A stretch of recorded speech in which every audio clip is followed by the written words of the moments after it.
Okay. Hai Prof. Dr. Azamin dan Encik Azim. Okay. Hai kepada semua rakan-rakan yang ada bersama dengan kita untuk sesi sharing hari ini.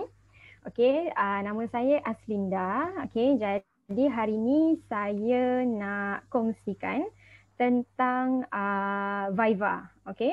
Sebabnya hujung-hujung nanti Viva tu adalah satu pinpoint yang memang wajib kita go through lah kan. Sebab itulah yang kita duk pulun 2, 3, 4 tahun tu itulah hasilnya yang kita nak present. Okay. So sepatutnya macam mana Viva presentation perlu ada. Okay. Okay. So ini saya nak kongsikan my internal examiners overall feedback. So sebenarnya untuk kita dapat feedback exceed the required standard tu sebenarnya bukannya senang, tapi sebenarnya tapi tak adalah mustahil, which is maksudnya kita boleh strive untuk dapatkan good remarks lah daripada examiner kita. Okay. Okay. So sebenarnya bila waktu yang terbaik untuk kita mula fokus prepare untuk Viva kita? Okay. So adakah sebulan, adakah 2 minggu ke? Okay. So jawapan dia adalah bermula daripada sekarang. Okay.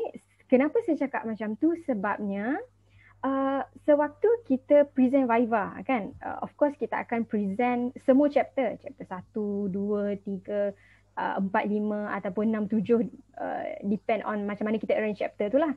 Okay, jadi kenapa bermula sekarang adalah sebabnya walaupun kita berada di semester pertama kan, walaupun semester kedua, masa at the moment mungkinlah kita baru buat chapter 1 ataupun chapter 2, belum sampai lagi findings, kita tak collect data lagi. Tetapi kita perlu prepare sekarang supaya hasilnya nanti, hujung-hujung nanti kita boleh present Viva dengan baik kan. Maksudnya macam saya tulis dekat situ, the better the thesis, the easier the Viva. Maksudnya the better the thesis tu, preparation dia bermula pada sekarang lah kan. Tak nak nanti tiba-tiba kita lagi 1 month untuk Viva, kita realise ada salah. Then adakah sempat waktu tu kita nak amend balik kan. So agak mustahil lah dekat situ kan. And then for the second point, saya tulis dekat situ, we need to help the examiners so that they can help us. Okay, maksudnya kita cuba buat yang terbaik untuk membantu examiner tu faham thesis kita daripada awal supaya nanti examiner tu boleh tolong kita balik dengan bagi good grade lah, which is passing our study. Okay, so secara roughly-nya sebelum kita go through Viva, of course kita perlu read our own thesis. Okay, sebenarnya untuk kita buat masa kita prepare thesis, okay, it takes about a few years, 3, 4, 5 tahun kan. Dan kadang-kadang sebelum Viva kita dah lupa apa yang kita dah tulis masa semester pertama kalau kita tak review balik lah. And then macam mana kalau masa kita buat presentation itu examiner cuba untuk clarifikan apa yang kita dah tulis dulu, which is yang kita dah lupa 3-4 tahun kan. Jadi kita perlu baca ulang balik sampai kan setiap perkataan yang ada dalam thesis tu kita dah master, kita dah faham. Bila examiner pinpoint anything, kita boleh clarify, kita boleh justify. Okay, sebab kadang-kadang apa yang saya faham, kadang-kadang ada examiner yang sahaja nak poke student waktu Viva, sebab contohnya dia nak test understanding student tu sendiri, ataupun nak tahu betul ke student ni buat sendiri kan, macam tu. Okay, so hari ni saya nak share a few notes lah tentang macam mana kita nak prepare slide Viva. Okay, dan at particular slide tu saya akan tuliskan sharing notes lah, apa yang sepatutnya ada dekat slide tu sendiri. Okay, so contohnya untuk front page. Okay, untuk front page tu pertama sekali kalau kamu boleh tengok dekat sharing notes tu, saya tulis highlight the main theme. Okay, maksudnya maksudnya kita perlu highlight apa tema utama thesis kita tu. Okay, so ini lebih kurang macam marketing lah. Okay, so kalau case study saya thesis saya berkenaan dengan older person. So saya cuba highlight, saya guna font color dengan font types lain sikit daripada word lain, dan juga a simple photo lah untuk emphasize kan. Tengok sikit, kita dah tahu dah itu pasal older person. Okay, maksudnya kita make sure slide kita presentable, tetapi kita perlu jaga formality yang universiti dah tetapkan lah. Sebab Viva ni kita consider memang official lah kan. So kita tak boleh lah prepare slide yang tak formal ataupun main-main ke kan. So lagi satu, kita minimizekan, kita make sure that slide tu simple. Okay. Okay, and then untuk content of presentation itu, bagi saya kita perlu be structured and signposting. Maksudnya signposting tu maksudnya kita kena bagi guide kepada examiner ataupun supervisor yang attend together lah masa Viva session tu, flow presentation kita apa. Okay, maksud sama juga dengan masa kita writing thesis tu. Writing thesis of course kita ada flow dia kan, method nak letak dekat bab mana, signifikan dekat chapter mana. Tetapi kalau kita tengok a few guideline daripada banyak-banyak universiti, ada universiti yang lain sikit arrangement antara topik tu. Contohnya ada certain universiti letak methodology dekat chapter 3, ada yang saya tengok letak sikit dekat chapter 1. So dia macam pelbagai lah. Jadi sebab tu kita kena tengok guideline daripada universiti. So siap-siap. Kalau kita nak tunggu, kita semester 5, semester 6, esok nak Viva baru kita nak tengok, benda tu dah agak terlambat dan akan jadi chaos lah. So daripada awal semester lagi, kalau mungkin sekarang ni ada kawan-kawan yang dah semester 4 ke 5 ke dan belum lagi follow actual susunan arrangement topik tu dekat bab mana, mungkin boleh check dengan faculty susunan yang betul lah. Okay. Okay, dan lagi satu macam yang kita boleh tengok sekarang ni, saya ada warnakan nombor 1, 2, 3 dengan warna merah semua tu. Okay, dan ada certain topik yang warna hitam lah kan. Okay, so purpose ni adalah maksudnya cara kita nak present slide kita antara sewaktu kita defend of research proposal versus waktu Viva tu ada lain sikit. Okay, maksudnya masa kita present DRP, defend research proposal tu, of course bab yang terlibat adalah bab 1, 2, 3 kan. Okay, jadi kita tak ada lagi bab chapter 4, chapter 5 tu. Jadi maksudnya waktu stipulated time untuk kita buat presentation tu, kita boleh fokus more on elemen yang dalam chapter 1 sampai 3 lah. Tetapi bila kita dekat sesi Viva yang sebenar, yang mana kita ada chapter 4, chapter 5, ada findings lagi, ada discussion lagi. Jadi di situ kita dah mula kena kurangkan, jimatkan masa untuk kita present elemen yang ada dalam chapter awal tu, 1, 2, 3 tu, dan kita curi masa itu untuk present betul-betul in detail pada elemen yang ada dekat chapter 4 dan chapter 5. Okay. So nanti along the way nanti saya akan kongsikan macam mana which topic lah. Okay, yang kita kena spend time lama untuk present dekat examiner, dan mana yang kita kena just hit and run macam tu lah. Okay. Okay, so contohnya untuk content of presentation ni, ini sebenarnya dia tak ada apa-apa pun membawa signifikan kepada findings ataupun actual yang kita nak sampaikan, tetapi content of presentation ini penting untuk kita guide lah flow presentation kita. Okay, so contohnya bila kita dah habis introduce diri kita masa Viva tu nanti, and then kita just briefly inform about content of presentation. Okay, sebagai contohnya, you boleh kata these are among the topics that will be covered in this presentation. And then you mungkin boleh pause dalam 1-2 second, and then you just move to another slide yang you boleh stay lama sikit lah untuk explain tentang research background. Okay. So untuk yang content presentation ni tak perlulah you baca satu-satu. Saya akan bertanggang tentang introduction, first segment, no need lah kan.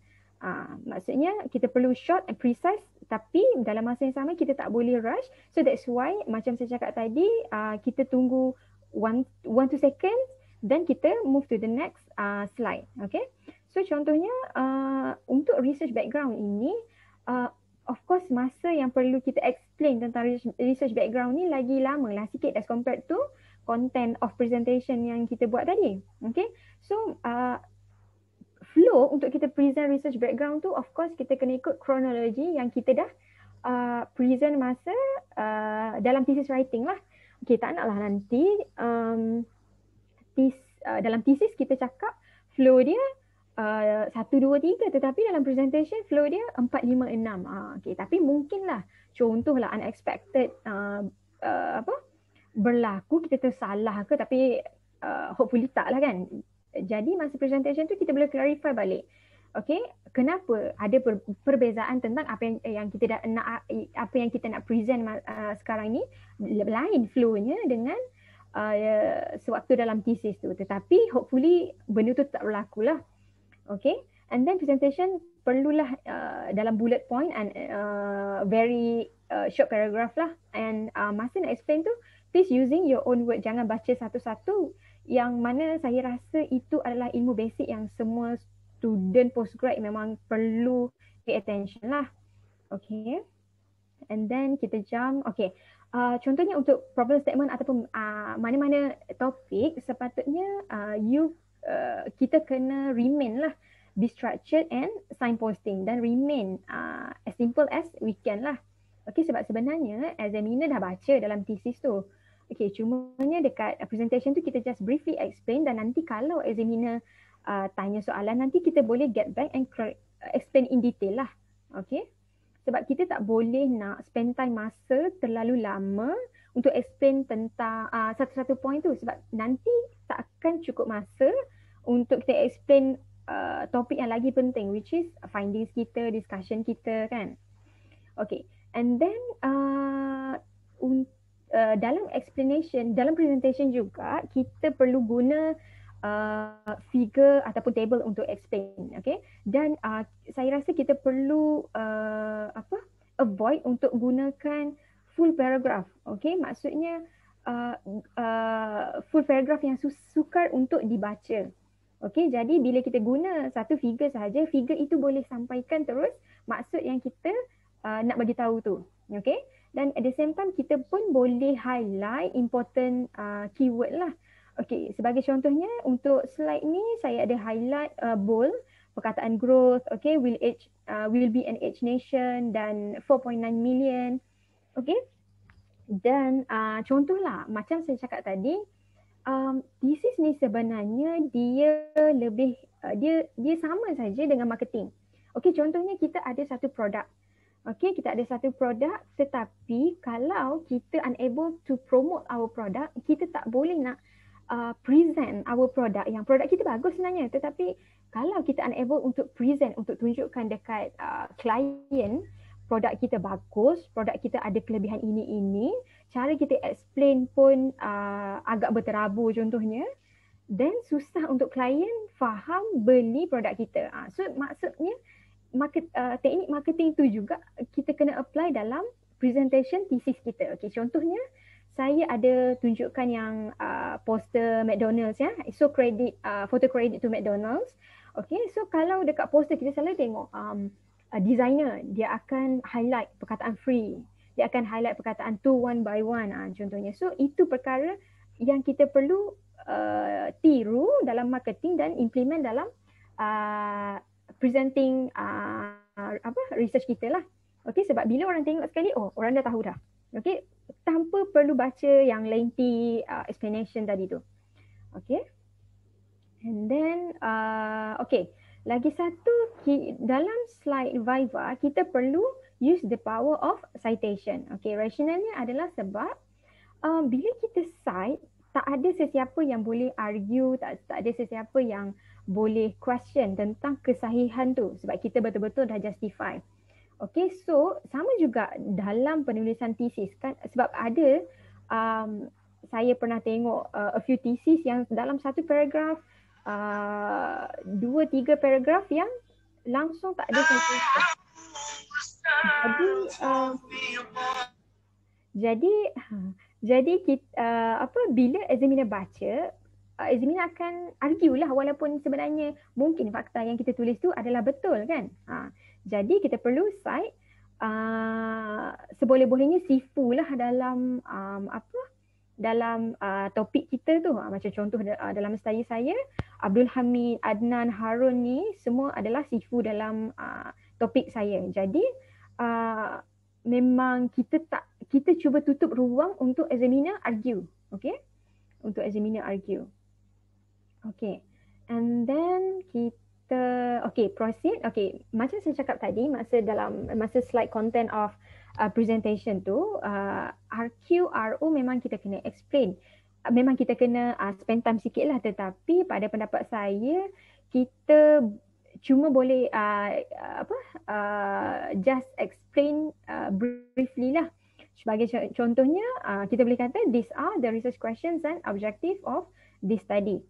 Okay, supaya kalau sebab contohnya ada certain study yang ada agak banyak RQ, RO, jadi dia agak lengthy untuk baca lah.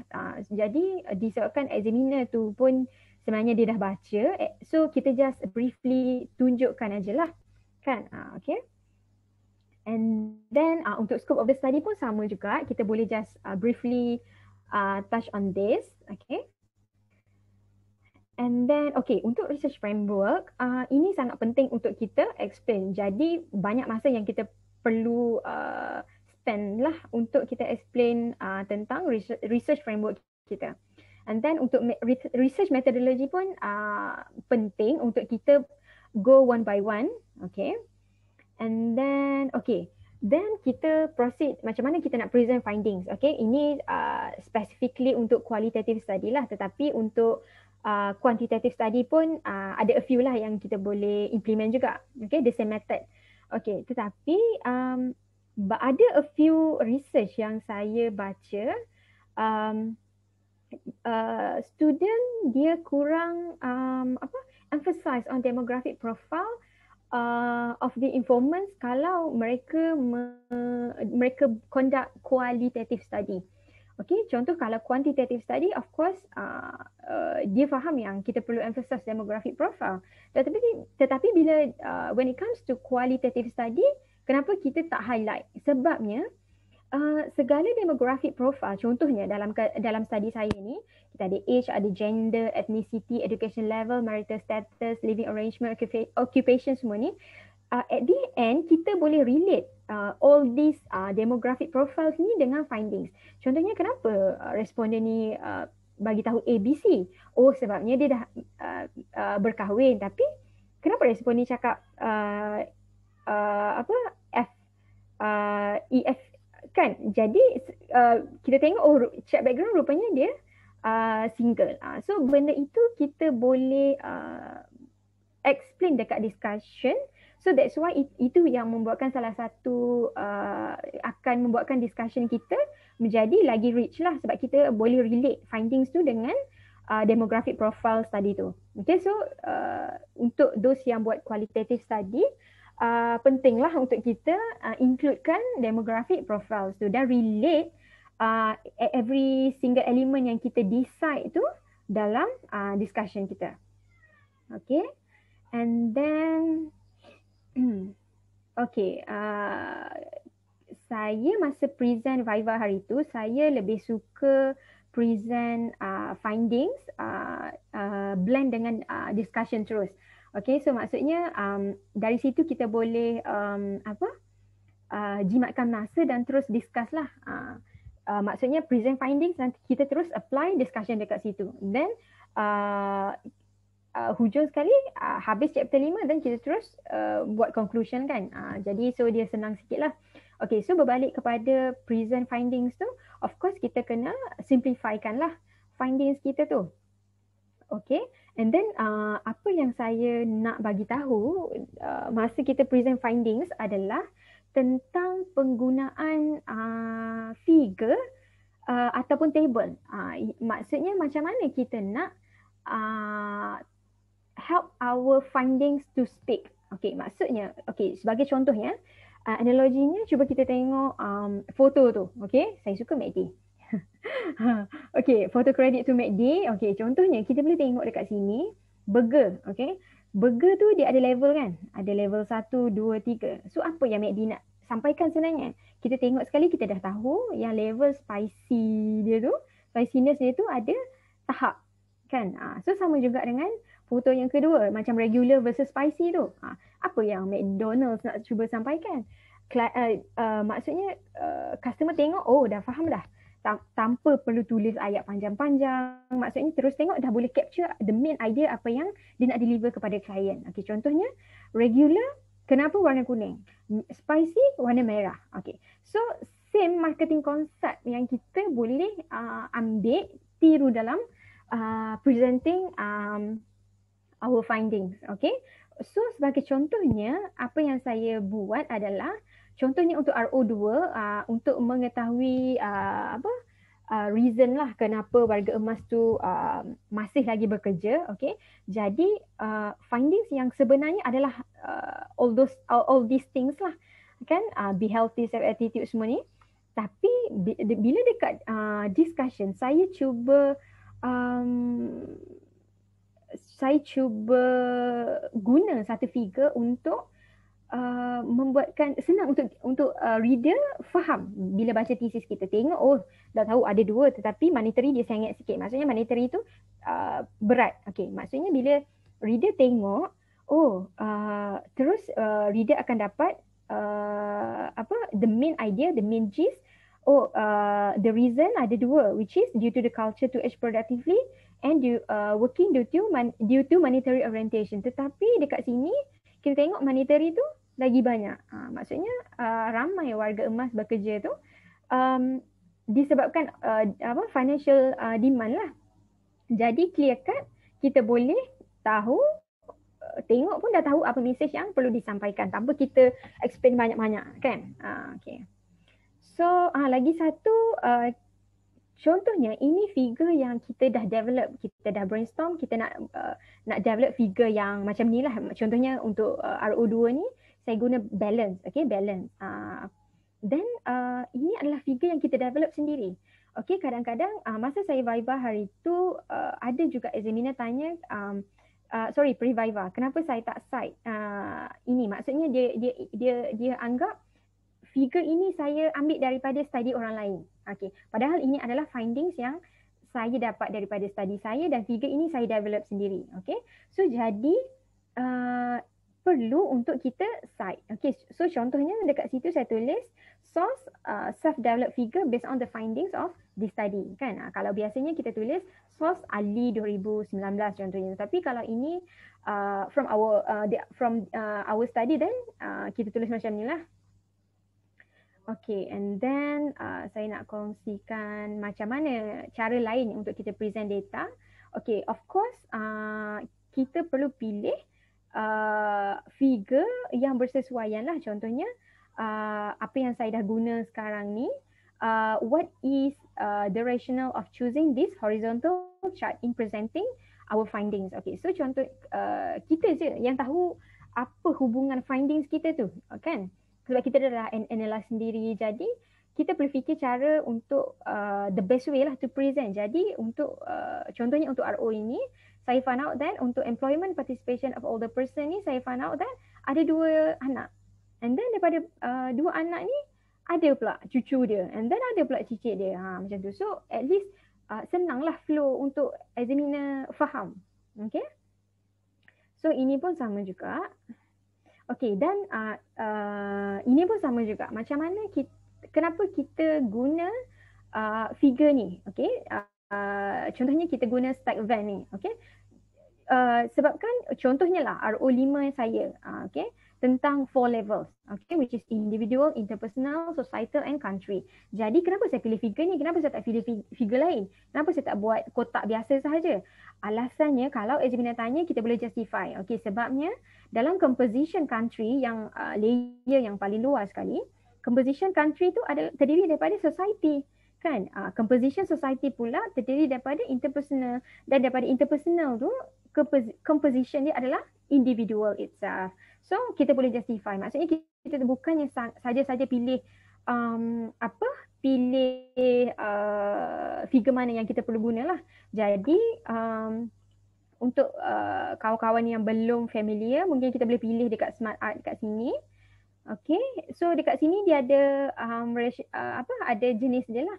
Kalau kita nak explain pasal proses kan, hierarchy, relationship, metric. Sebenarnya sebelum ni saya suka explore tentang figure yang pelik-pelik lah. Tetapi hujung-hujungnya kita perlu stick kepada formality kan. Sebab Viva kan dia lebih kepada formal kan. Jadi kita tak boleh lari lah untuk guna figure yang formal macam ni. Jadi contohnya kalau macam dekat thesis pun, okay sorry ya. Contohnya kalau kita dekat sini, kita tekan satu figure ni, dia kan ada colour kan. Jadi saya lagi prefer untuk kekalkan formality dia dengan guna tak ada colour lah. Okay, so contohnya kalau kita boleh tengok dekat sini, macam mana nak contohnya, okay sorry, terhad, okay.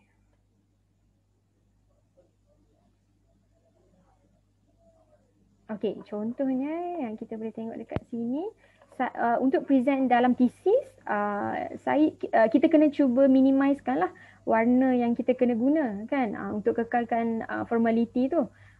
So contohnya macam yang saya cakap tadi, contohnya ini adalah discussion untuk RO2 lah contohnya kan.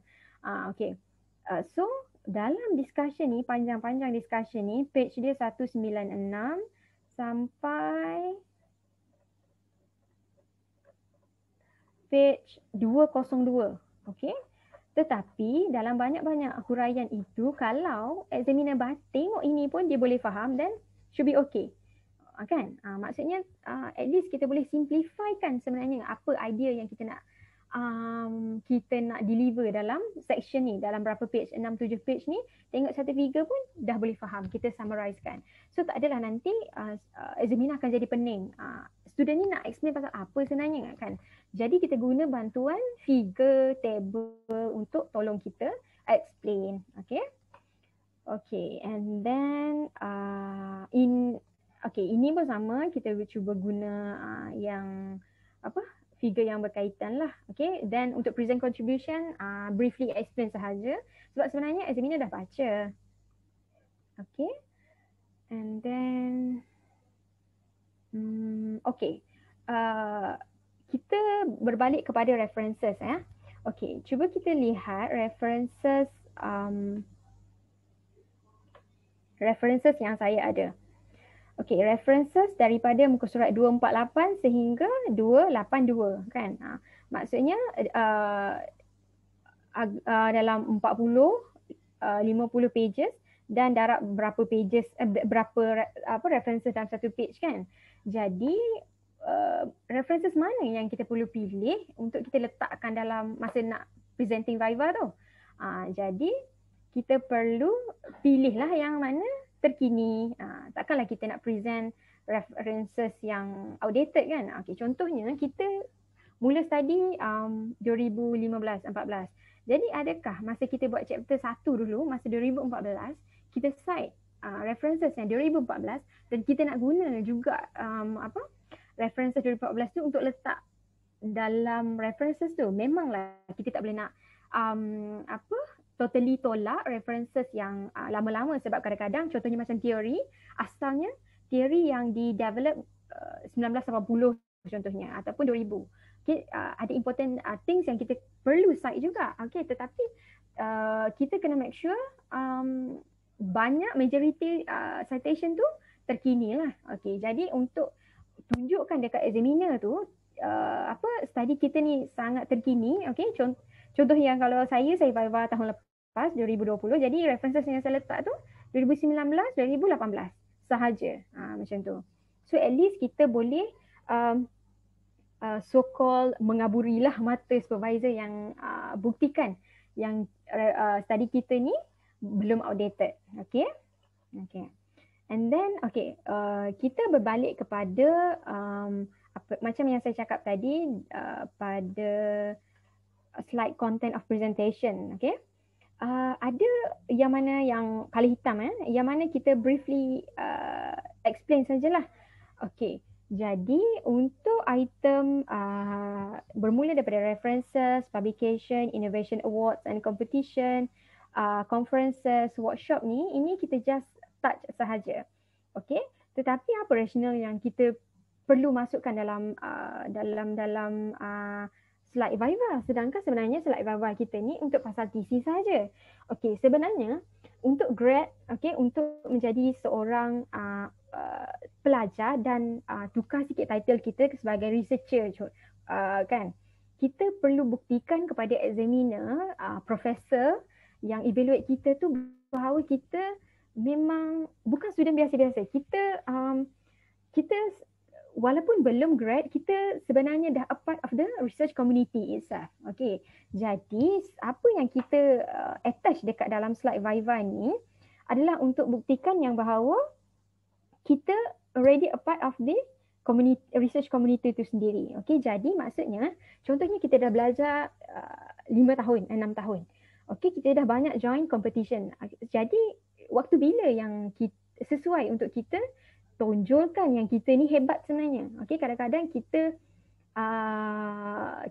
down to earth. Mungkin kita tak nak guna semua tu, tetapi sebenarnya semua itu penting untuk menyerlahkan diri kita. Macam saya cakap tadi, kita apply concept marketing, kita sell our product to our client, examiner to our client.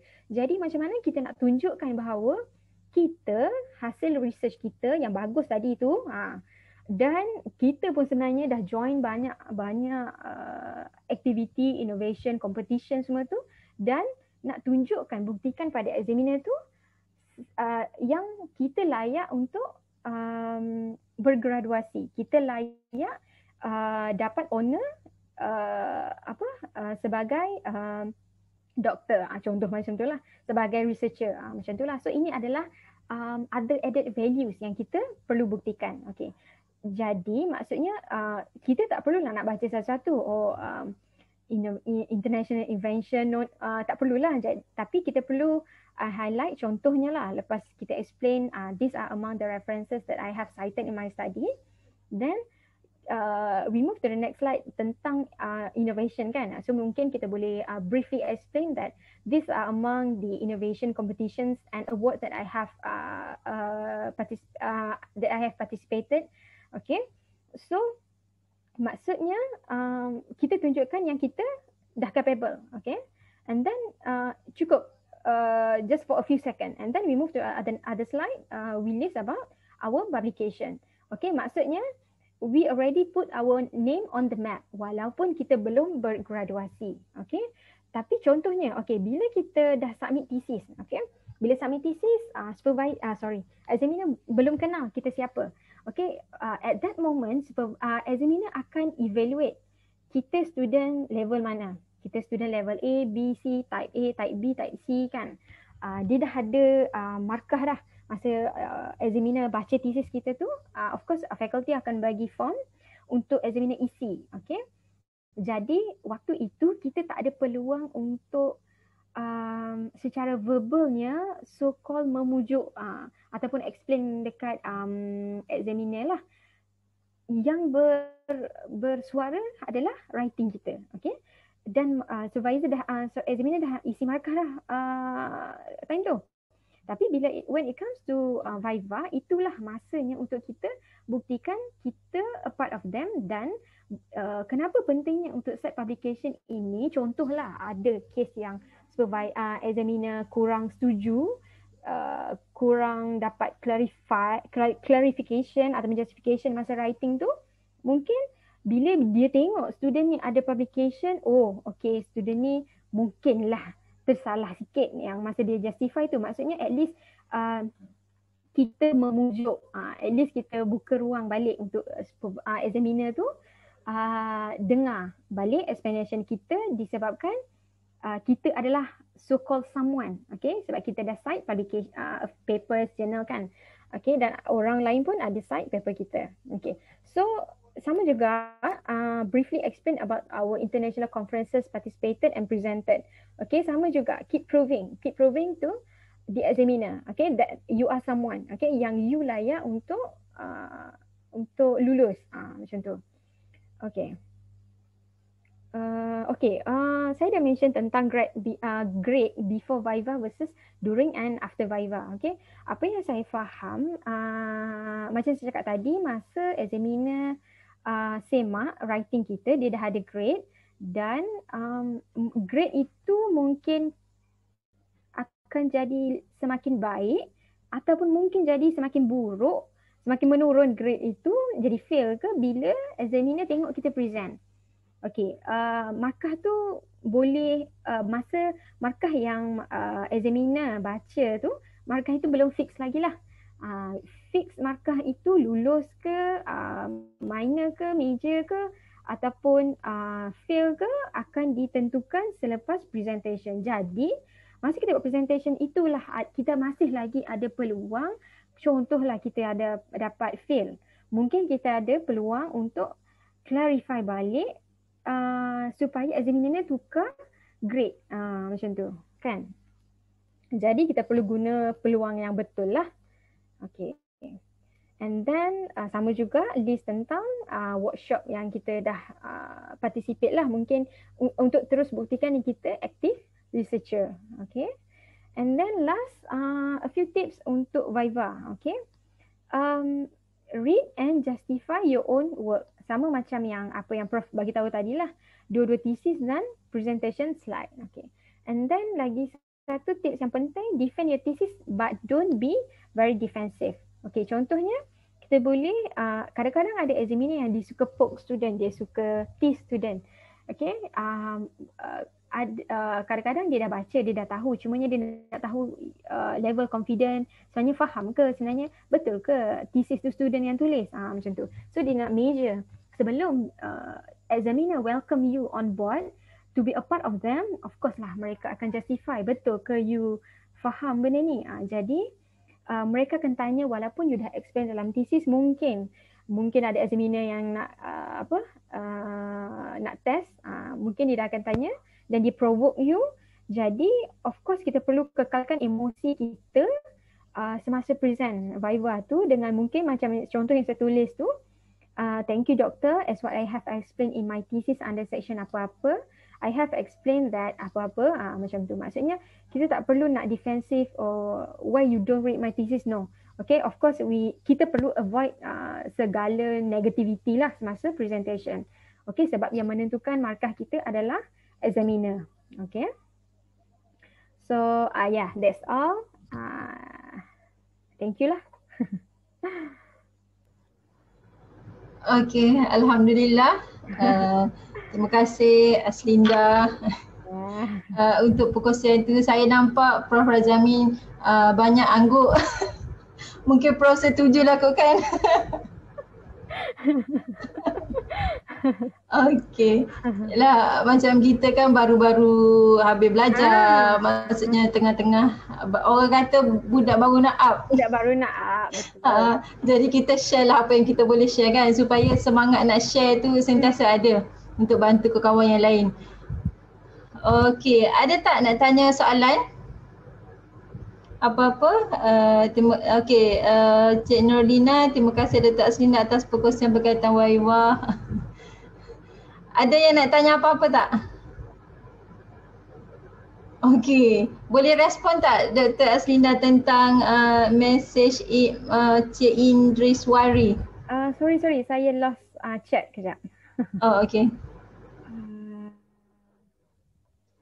Any comments about scary moments that people keep telling before you enter the Viva room? Saya beruntung sebab saya kira beruntung lah sebab saya Viva waktu PKP. Jadi examiner tak boleh nak attack saya sangat. Okay. Okay. Apa benda yang scary ya? Yes, scary moments tu. Okay. Sebenarnya kalau saya lah, sebenarnya kita kadang-kadang kita terlalu fikir negatif. Okay. Bila contohlah kita Google question for Viva. Okay. Adalah banyak 40, 100 question yang ya Allah scary-nya macam mana nak jawab ni. Jadi kadang-kadang bagi saya kita overthinking. Kita kadang-kadang terlalu fikir examiner tu so called kita macam examiner tu jahat lah, examiner tu saja nak pok kita lah. Tak, sebenarnya examiner tu baik. Examiner tu nak tolong kita untuk lulus. Cumanya in order macam saya cakap tadi lah, untuk kita nak thesis kita senang, maksudnya awal-awal lagi daripada sekarang ni kita kena clarify thesis kita dengan bagus lah. Barulah masa Viva session nanti, session tu akan berjalan dengan baik, examiner tu baik kan. Maksud saya kadang-kadang macam saya cakap tadi, kita terlalu fikirkan benda yang negatif. Aku tak boleh, kita dengar experience daripada senior-senior kita macam ni kan. Jadi benda tu sikit sebanyak mengganggu kita. Tapi sebenarnya bila contoh pengalaman saya, bila saya Viva, tak ada pun macam tu. Alhamdulillah dipermudahkan. Jadi momen yang scary itu tak ada. Okay? Tetapi untuk saya percaya, of course lah doa yang kita minta permudahkan, dan satu usaha kita bermula pada sekarang lah. Thesis yang bagus, presentation kita bagus kan. Kalau kita, contohlah bahasa yang mudah, kalau kita tak nak bagi orang marah kita, macam mana? Of course kita kena dari awal behave dengan baik lah kan. Kita kena buat benda yang baik lah, barulah hujungnya orang tak marah dekat kita. Contohnya lah bahasa mudahnya. Jadi InsyaAllah kalau kita yakin yang kita dah prepare bagus, kita dah tengok kita dah start dengan bagus, kita ikut advice daripada supervisor bagus, kita ikut, then should be okay. Sebenarnya Viva tak ada scary moment. Cumanya kalau nervous biasa tu of course lah, tetapi make sure kita boleh control perasaan kita tu dengan baik supaya kita tak lost, dan masa kita jawab soalan tu pun kita tak ada kadang-kadang nervous itu yang membuatkan kita tak boleh jawab soalan sebenarnya kan. Jadi kita kena control semua itulah. Jadi sebenarnya pengalaman Viva tu untuk kita kata pengalaman Viva tu bagus ataupun tak bagus, sebenarnya bergantung macam mana kita prepare diri kita jugalah. Kalau kita tak prepare, of course lah hujung-hujung kita tak boleh jawab, kita akan cakap worse. Tapi kalau awal-awal lagi kita well prepare, kita boleh kita dah baca thesis kita dah faham, soalan datang macam mana pun, angle mana pun examiner tanya pasal thesis kita, bila kita dah tahu dan kita boleh jawab, dan kita akan cakap Viva kita bagus, senang, macam tu. Okey, soalan daripada Humaira Kir, di mana dan bagaimana doktor dapatkan artikel terkini? Mungkin boleh share database? Okay. Frankly speaking, saya just Google biasa. Okay, contohnya screen saya share lagi kan? Yep. Okay. Contohnya kalau dekat setting Google pun simply kita boleh setkan. Okay. Contohnya all the person kan. Saya suka tulis PDF. Nak share screen ke? Boleh share screen. Oh, okay. Stop share slide, lepas tu share screen. You share boleh You share lah. Okay, nampak tak? Okay, nampak. Okay. So salah satu yang kita boleh buat juga dekat sini adalah kita tekan setting dekat sini lah. Anytime pasti dekat sini. Itu contoh yang mudah lah yang kita boleh dapat yang recent punya. Dan ataupun kita pun boleh pergi dekat database universiti kan. Universiti kan ada own database yang share jurnal mana-mana, dan dekat situ pun kita boleh tekan setting dekat situ. Kita allow past year ke, berapa lama ke. So dekat situ kita boleh tapis mana jurnal yang dia suggestkan untuk kita based on keyword yang kita bagi tu lah. Okay. Soalan seterusnya, Okay, thank you for sharing very good topic. Okay, Nurul Hamimi, examiner membantu tetapi perlu kejelasan daripada pihak kita kan? Macam mana? Sorry? Examiner membantu. Sebenarnya examiner adalah satu team dengan student, dengan kita punya supervisors. Okay, jadi kita lah perlu justify. Okay. Okay, untuk Syahidah tu macam mana nak handle sekiranya ada soalan dari examiner yang kita tak boleh nak jawab? Okay. Sebenarnya of course ilmu itu sangat luas kan. Of course lah akan ada satu masa yang kita contoh bertambah dengan kita nervous, kita tak boleh nak jawab. Jadi secara bahasa yang polite-nya kita boleh kata kita just kadang-kadang examiner ni mereka adalah golongan yang expert. Okay, makam dia memang tinggi dan dia boleh spot kalau kita tipu. Kan kalau kita goreng ke dia memang boleh spot. Okay, jadi frankly speaking, be honest, bagi tahu, thank you Prof, contohnya thank you Doctor, I am so sorry. Kalau benda tu out of our scope of study, kita boleh justify. Itu out of scope of study. Tetapi contohnya soalan yang dia tanya tu memang betul-betul dalam scope of study tapi kita tak boleh jawab. Jadi kita kena just say sorry lah. I'm so sorry Doctor. At the moment, I'm unable to clarify, but then I will get back on this so that I can improve in future. Macam tu lah. Jangan tunjukkan yang kita, sorry saya tak tahu. That's it. Macam tu. Tunjukkan jugalah at least walaupun kita tak boleh jawab, tunjukkan usaha. Nanti saya cari. Macam tu. Frankly speaking lah. Kan. Sebenarnya one of the examiners tu tengah senyum tu Prof Razami. Betul tak Prof? Jujur lah. Jujur. Nak buat mana kan?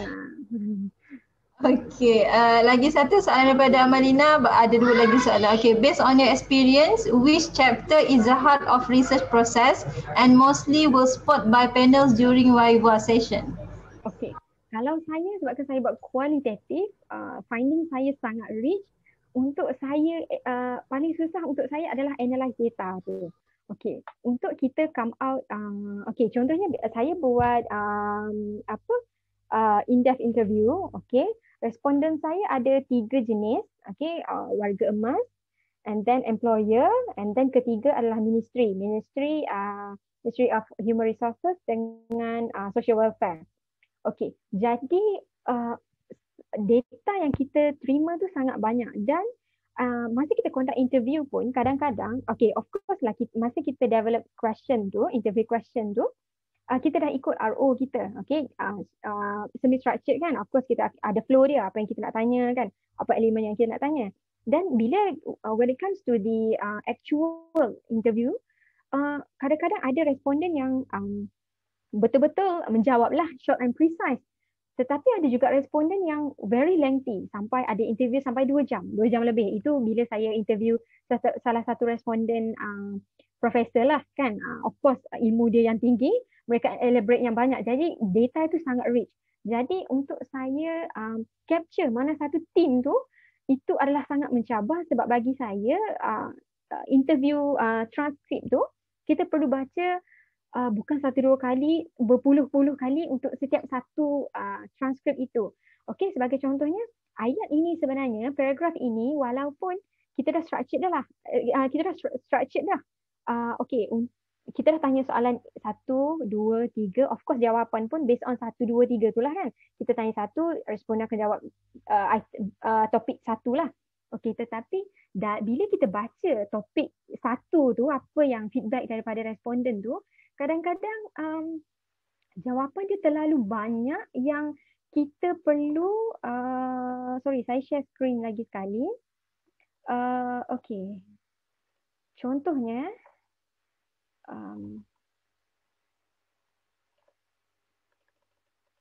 okey, contohnya chapter 4. Okey, chapter 4, boleh nampak Contohnya chapter 4, findings dia akan jadi sangat banyak. Oh, sorry. Yang lagi senang kita nak nampak, kita tengok content lah.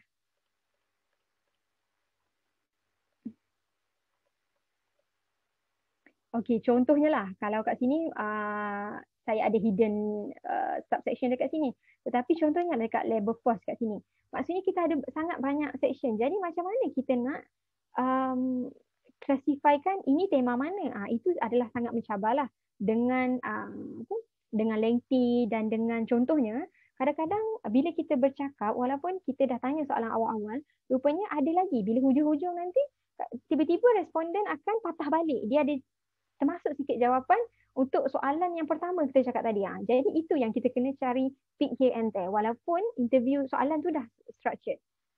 Itulah antara bab yang sangat mencabar. Okay, sebab kita kena baca ulang-ulang sangat banyak. Tetapi untuk elakkan kita daripada loss, kita kena back to our research question, research objective. Ikut yang tu sahaja. Sebab kadang-kadang untuk qualitative data, bila kita buat interview, jawapan dia tu sangat rich. Yang mana kadang-kadang bila kita dah bersembang, kan, topik yang mana-mana pun dah informan, responden dah masuk. Kan? So kadang-kadang kita kena tarik balik. Okay, kita tanya balik soalan tu. Jadi yang mereka dah tersasar sikit tu, ada juga lah dalam transkrip tu. Jadi kita kena belajar untuk tapis. Yang ni tak perlu. Yang perlunya hanyalah jawapan yang relate dengan objektif sahaja. Macam itulah.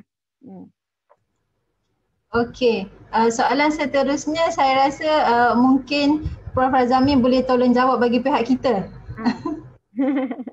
Soalannya, apakah faktor yang menyebabkan student dapat major correction atau reviva? Rasa Prof. Razami orang yang paling tepatlah untuk bagi, sebab Prof. Razami mesti dah exami banyak thesis kan? Silakan Prof.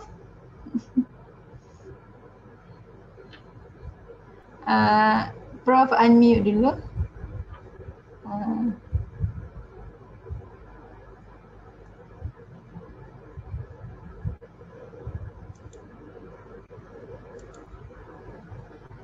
Okey, dengar tak? Dengar. Tiba-tiba I punya mouse ni tak mau berfungsi, so terpaksa pakai cursor jari ni. Okey. Okey, sebenarnya kalau kita buat research dengan betul, genuine, kita research dengan jiwa kita, dengan semangat kita, insyaAllah kita tak revival lah. Tetapi major correction tu biasa. Minor tu syukur, alhamdulillah, but major is nothing to be scared of. But we want to avoid major as well lah. Kalau dari sekarang ni kita kena avoid major. Student saya akan bagi green light kalau saya boleh andaikan dia akan dapat minor. Itu saya akan bagi green light. Kalau major saya masih suruh dia perbaiki. Okay. So tadi back to the question yang earlier juga, dia ada kena-mengena. Apakah chapter yang paling utama lah, is the heart of the thesis. Actually to me, tak apa, Aslinda jawab result, no problem. Memang result tu penting juga. Tapi pada saya, the main chapter ialah methodology. Sebab kalau kita salah di methodology, then result kita tu lah yang dia out of scope tu. Dia akan jadi tak betul. Walaupun result ada, tapi sebab method kita salah. Method kita salah, jadi result tu ialah kita kata garbage lah kan. Garbage in, garbage out lah. So pada saya kena jaga metodologi tu dulu. Dia penting ya. Jangan bagi, especially orang yang guna statistical analysis, yang guna quantitative analysis ni, dia banyak depend on statistical theory. Jadi ada teori tu biasalah orang yang menggunakan saja, social scientists, they don't really understand the underlying theory kenapa guna certain statistical test tu, statistical tools tu. Okay, you faham teori you, tapi teori yang statistik yang membenarkan guna formula tu pun kena faham juga. Jadi one of the reason, kadang-kadang saya pernah lah come across sebenarnya semasa saya chair Viva kan, apa ni, chairperson pun boleh tanya soalan juga. Itu advantage-nya. Chairperson bukan examiner je, dia boleh tanya soalan. So when it comes to analysis, saya pernah tanya, kenapa you buat macam ni? Kalau statistically ni tak apa betul ni. So tapi saya, because saya chairperson, saya try to avoid revival lah kan. Jadi that person dapat major lah. But revival is also linked to satu, bila kita result kita tak betul, kita jawab tu kita dah jadi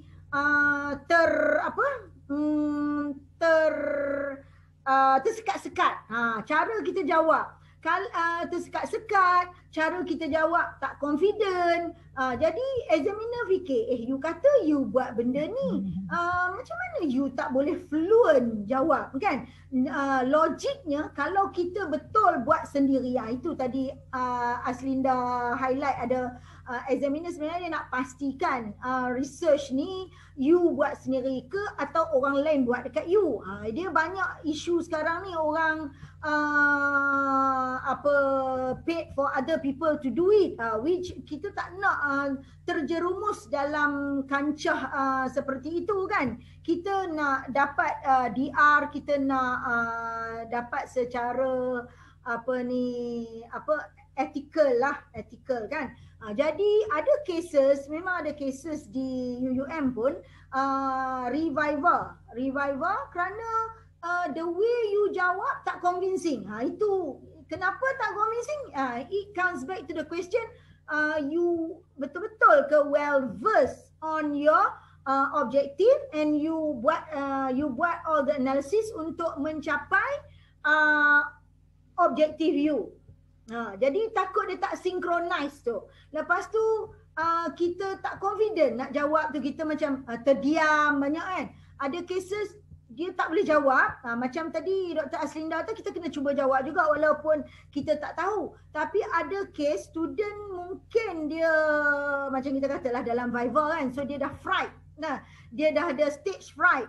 So dia jadi blank, dia terdiam. Bila terdiam itulah antara faktor revival.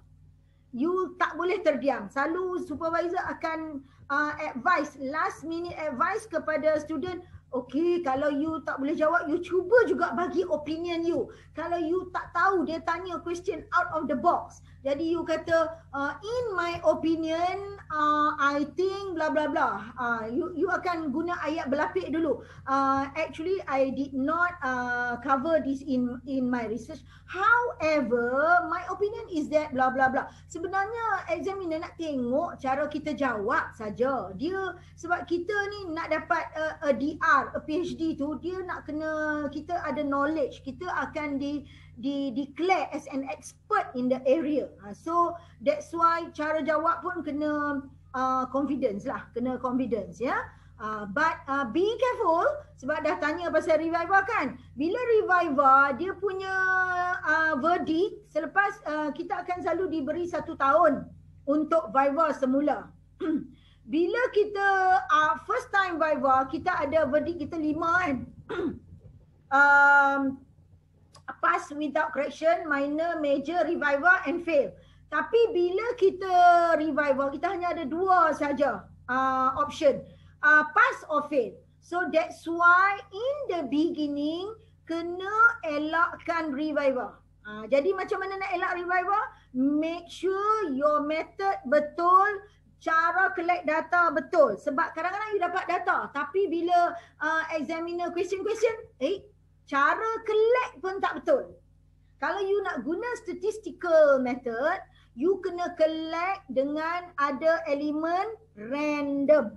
Ada elemen random. Kena pergi belajar sikit lah yang teknik-teknik macam mana nak random tu, ada banyak teknik juga. Dia bukan pure random saja. Yang tak pure random pun boleh diterima. Cuma dia kena ada cara dia. So kalau kualitatif mungkin that issue tak ada lah kan dekat method tu. Kalau you dah kata in-depth interview lah apa-apa tu, that is straightforward. Okay, tapi kalau menggunakan kuanti, kena make sure data, patut data kalau sikit pun tak boleh kan, kena ikut teori minimum berapa.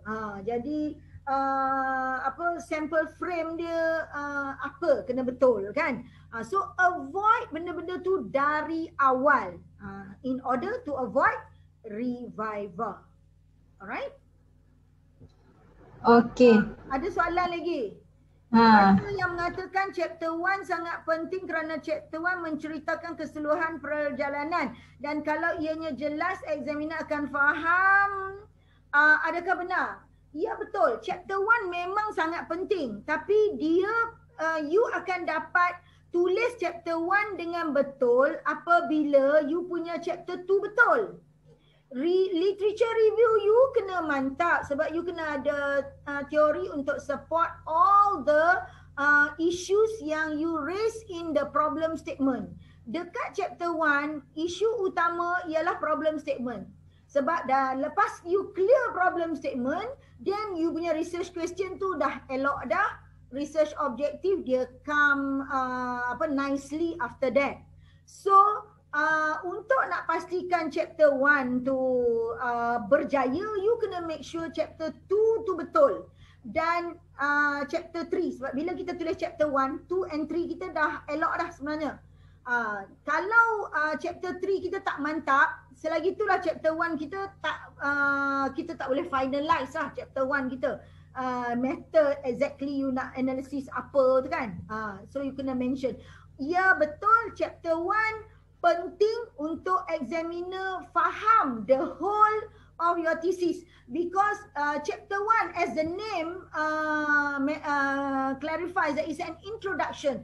It's for the for us to make the examiner faham keseluruhannya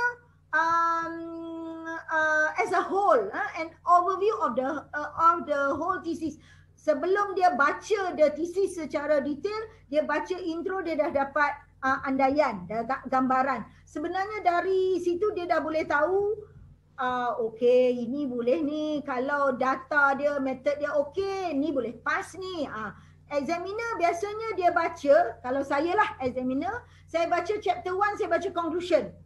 Saya baca 1 untuk saya faham what is the problem statement, why you need to embark on this research, and then the objective, is it measurable or not, doable and measurable, boleh buat atau tidak. Kalau boleh buat, sama ada secara subjective wise you boleh describe atau quantitative wise you boleh describe. Itu kita akan tengok ayat you punya objektif. And then kita baca conclusion kerana kita nak tahu you punya contribution, you punya conclusion, because we want to know your conclusion. Your conclusion kita nak baca kat mana? Kita nak baca dekat contributions of the research, especially in the contribution to the theory, theoretically wise. Because PhD is about what? It's about doctor of philosophy. So there must be a philosophy that you relate back. So is there anything improvement or enhancement on the theory part? If you tak develop the theory tapi at least ada enhancement on the concept wise, ya. So bila saya baca 1 and the last chapter, saya dapat the whole idea. Lepas tu senang je saya nak baca. Saya boleh, ada part saya boleh laju kan. Kita diberi 2 bulan selalunya nak jadi examiner. So ada part bila saya tak clear, ini yang saya nak kena baca detail. Chapter 2, chapter 3 kena scrutinize detail. Sebab 1 and last tu dah memberi gambaran yang tak stabil kan. So yes, menjawab soalan you memang betul lah penting. Tapi you nak bagi chapter 1 tu elok, clear, make sure you punya supporting theory and chapter 3, and of course lah bila 3 saya kata 3 tu okay, result will be okay. Yeah. Alright? Okay, thank you Prof. Satu soalan terakhir untuk Dr. Azlinda kot sebelum kita beralih kepada Encik Azim. Soalan daripada Encik Arifin, boleh kongsi cara untuk present conference luar sebelum Viva? Ada syarat-syarat ke? Sebab ada conference yang minta original manuscript. Ada pengalaman tak Dr. Azlinda? Kalau saya personally, saya tak pernah pergi conference international, tapi apa yang saya pernah go through, ada conference yang minta original dulu. Okay, sebelum kita pergi sana. Tapi kadang-kadang ada yang tak minta, dia bergantung kepada jenis, bergantung kepada conference lah, sama jugalah dengan yang local. Can I add to that, Ash? Yeah, sure, Prof. Sure. Actually, jangan risau. Walaupun dia kata original manuscript, original tu bermaksud tidak pernah diterbitkan di mana-mana. Itu maksud dia. Jadi, hantarlah you punya literature review pun you punya original pasal you tak publish lagi dekat tempat lain. Ada orang yang buat literature review. Let's say you jumpa satu artikel yang buat systematic literature review, dia punya mestilah berbeza daripada you. Berbeza sikit. You lepas you dah faham orang tu buat macam mana, you improve, you tambah artikel-artikel yang terkini. So yours will be original actually. Untuk conference paper kita kena dedahkan diri kita berani menjawab di hadapan. Itu actually practicing for Viva lah. And also kita nak feedback. Bila orang baca kita punya manuskrip tu, dia tanya soalan tu maksudnya dia nak tahu lebih, ataupun dia tanya soalan tu kerana dia tak faham. Jadi kita ni kena muhasabah diri lah selepas kita balik daripada conference tu, kita tahu okay, so you akan jawab okay, thank you for your comment. I will take into consideration blah blah in my ongoing research. Macam tu. That's why kita pun kalau as supervisor kita push our student untuk pergi conference dulu. Lepas tu dia dapat confidence, baru improve artikel yang conference tu. Biasanya kalau saya artikel conference tu kita buat yang minimum number yang diminta oleh organizer. Kalau dia minta 5, kita bagi 5. Jangan bagi lebih-lebih. Sebab yang lebih-lebih tu kita nak simpan untuk journal.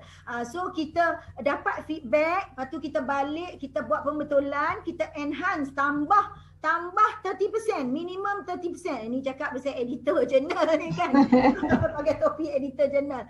Okay, so kita kena tambah minimum. Dia rule of thumb dia kena 30%. Kalau kita ada 5 pages, maknanya satu page tu 20%. So kita tambah 2 pages lagi untuk jadikan kata 40% lah kan. So dari ayat tu kita olah-olahkan sikit, abstract kena, of course kena olah, intro kena olah sikit, tapi tengah-tengah tu mungkin ada yang sama.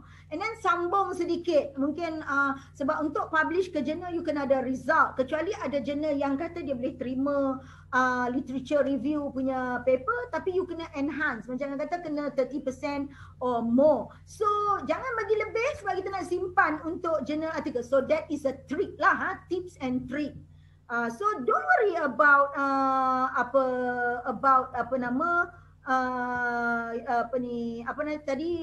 original tu kan. Bukanlah kita ni diminta benda yang orang kata extravaganza. No, it's something that you tak pernah publish, itulah original you. Dan nanti editor journal dia akan check for similarity index.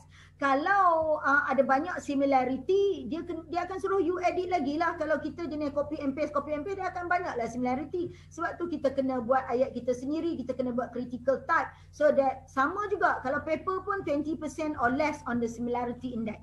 Yep. Okay? Okay. Dr. Ya? Ya, saya nak share sikit boleh? Nak elaborate sikit apa yang Prof cakap tentang LR tadi tu, konsep paper. Okay, makin rancak ni. Okay, kita habis pukul 9 malam. Boleh. Okay, contohnya macam apa yang Prof cakap tadi tu. Screen saya share ke sekarang?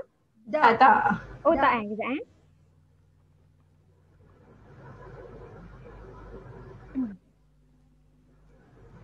Okay.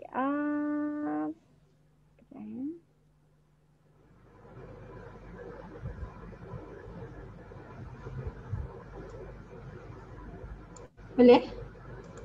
Okay, nampak tak? Okay. Contohnya, kita apa yang Prof cakap tadi tu, tentang konsep paper LR tadi tu, okay, contohnya, masa saya untuk memilih tajuk ni, okay, saya sangat struggle untuk pilih tajuk saya.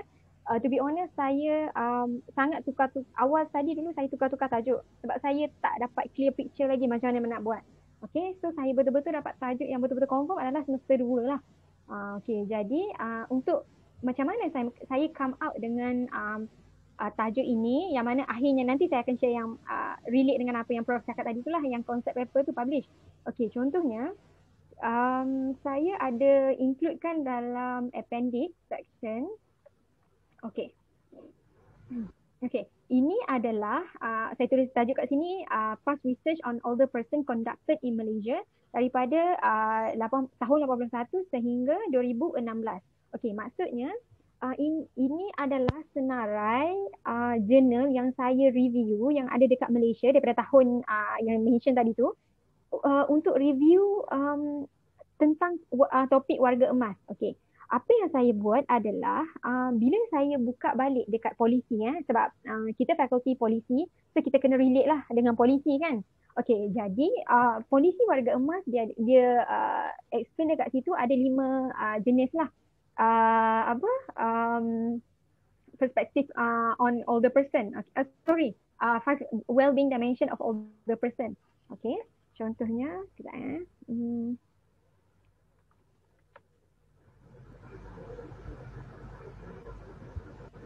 Okay. Sorry, kenapa keyword dia keluar lain? Okay, tak apa. Contohnya dia ada 5 well-being dimension. Sorry, dekat sini ada. Okay, nampak Okay, contohnya dekat discussion saya include apa yang dekat polisi bagi tahulah. Okay, dekat dalam polisi warga emas, dia ada mention yang ada 5 jenis well-being dimension, which is economic dimension, healthy, social dimension, spiritual, environment. Okay, jadi macam mana saya tapis jurnal yang 300 tadi tu semata-mata hanyalah untuk dapatkan tajuk area mana yang saya perlu fokus. Okay, jadi saya review semua jurnal ni.